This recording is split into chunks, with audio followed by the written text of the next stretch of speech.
اے میرے حبیب قل فرما دو ان کان آباؤکم و ابناؤکم و اخوانکم و ازواجکم و عشیرتکم و اموال اقترفتموہا۔ اے میرے حبیب اپنی امت کو فرما دو کہ اگر تمہارے باپ دادا، تمہاری اولاد بیٹے، تمہارے بھائی، تمہاری بیویاں اور تمہارے قبائل قبیلے، مال و دولت جس کا تجھے بڑا نقصان کا ڈر ہوتا ہے تم کو، و تجارتن اور کاروبار، تمہاری تجارت، تخشون کسادہا گھاٹے سے بڑا ڈرتے ہو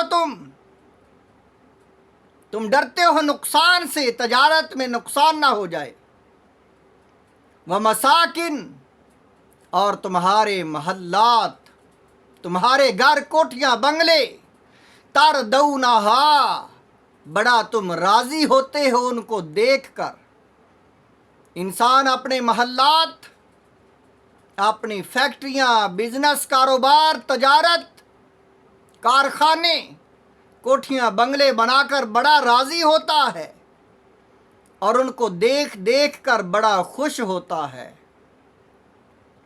اپنی اولاد کو دیکھ کر، اپنے خاندان، قبائل کو دیکھ کر، ہر چیز سے، اپنے باپ دادا سے، والدین سے، جس سے محبت کی جاتی ہے، فرمایا وہ سارے ہی محبوب تمہارے۔ اے انسان، اللہ تعالیٰ فرما رہے اے میرے حبیب اپنی امت کو فرما دو، اے لوگو، اے ایمان والو، یہ ساری چیزیں جن سے تم محبت کرتے ہو، احب الیکم من اللہ ورسولہ، اللہ اور اس کے رسول کی محبت سے، ان چیزوں سے زیادہ محبت نہ ہو، اللہ اور اس کے رسول کی محبت سے۔ محبت الہی، عشق رسول، ہر بات پر، ہر کام میں، ہر دولت اور خواہش پر، ہر محبت پر غالب محبت اللہ اور اس کے رسول کی ہو۔ فرمایا وجہاد فی سبیلہ، اللہ کے رستے پہ قربانیاں دینا، جہاد کرنا۔ یہ جہاد جو ہے، اگر قربانی مانگی جائے مال کی، دولت کی، اولاد کی، تو ہر چیز، جان بھی قربان کر دی جائے۔ فرمایا ہر چیز سے محبت اللہ اور اس کے رسول سے زیادہ کسی چیز سے بھی نہ ہو۔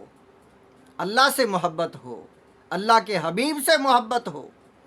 اگر یہ محبت نہیں ہے تم میں، فتربصوا حتی یاتی اللہ بامرہ، انتظار کرو اللہ تعالیٰ اپنا حکم لے آئے۔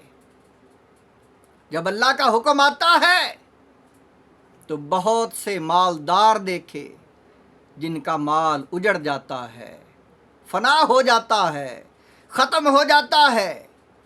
بڑے بڑے امیر کبیر، بڑے بڑے تاجر، بزنس مین، کاروباری لوگ دیکھے جو کنگال ہو جاتے ہیں، ہر چیز ان کی خراب اجڑ جاتی ہے، نقصانات ان کے ہو جاتے ہیں، اولاد مر جاتی ہے، گھر ان کے تباہ ہو جاتے ہیں، اجڑ جاتے ہیں۔ وہ انسان کروڑوں پتی ہوتے ہیں اور آخر میں وہ بے آباد ہو جاتے ہیں۔ فرمایا میرا حکم انتظار کرو میرے حکم کا، اگر تم ان سے محبت کرتے ہو۔ جب قربانی مانگی جائے، جب دین کی قربانی کی باری آئے، جب اللہ کے رستے پہ مال دینے کی قربانی، جب اولاد دینے کی، جہاد کے موقع پر جان دینے کی باری آئے، تو فرمایا اللہ کے رستے پہ ہر چیز قربان کرنے کے لیے تیار ہو جاؤ۔ یہ ہے کامل ایمان، یہ انبیاء کا ایمان۔ ابراہیم علیہ السلام مال بھی اللہ کے رستے پہ خرچ کر دیا۔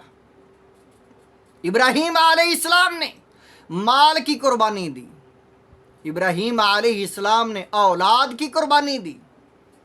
اللہ تعالیٰ نے فرمایا اے میرے نبی اے ابراہیم، اپنے بیٹے کو، اپنی بیوی کو میرے خانہ کعبہ گھر کے پاس چھوڑ کر آباد کرنے کے لیے چھوڑ کر چلے جاؤ، آپ نے قربانی دی۔ فرمایا اے ابراہیم، اے میرے خلیل، میرے رستے پہ قربانی کرو پیاری چیز کی، اپنے بیٹے کی قربانی کرو۔ آپ تیار ہو گئے، اپنی جان کی قربانی دی، نارے نمرود میں کود گئے۔ نمرود نے ابراہیم علیہ السلام کو بہت بڑی چیخا میں ڈال دیا۔ ہر چیز کی ابراہیم علیہ السلام نے قربانی دی۔ انبیاء علیہ السلام مال، دولت، اولاد، جان، ہر چیز قربان کر دیتے ہیں۔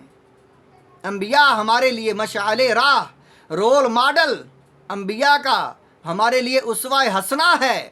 حکم ہے کہ انبیاء کے طریقے پر، ابراہیم علیہ السلام کے طریقے پر چلو، ملت ابراہیمی کو اپناؤ۔ یہ ہے ملت ابراہیمی۔